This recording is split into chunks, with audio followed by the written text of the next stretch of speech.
Gràcies, presidenta. Hem començat aquesta comissió parlant del reconeixement a les persones represaliades pel tardofranquisme.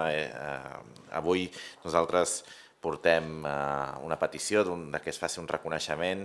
no a un represaliat pel tardofranquisme, sinó a un represaliat, diguéssim, una víctima de la Guerra Civil, de l'exili, etc. Es tracta del senyor Álvaro Orriols, que ha estat una figura culturalment molt potent a la ciutat de Barcelona i al país i que va caure en l'oblit, fruit segurament del seu exili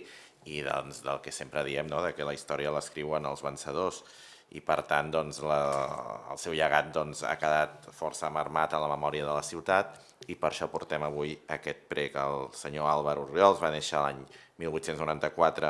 a Barcelona, va ser un poeta, va ser un dramaturg, va ser un home de lletres, va escriure obres de teatre, va escriure sarsueles, va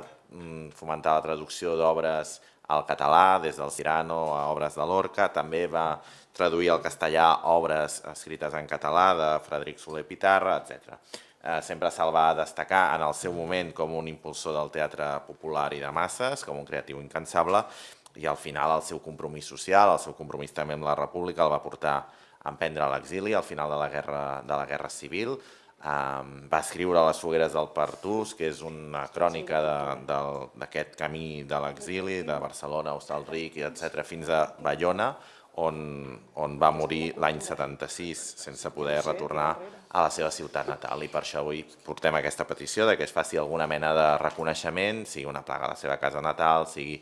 el que el govern consideri, però creiem que val la pena posar de relleu aquesta figura i recuperar-la pel coneixement de tota la ciutadania de Barcelona.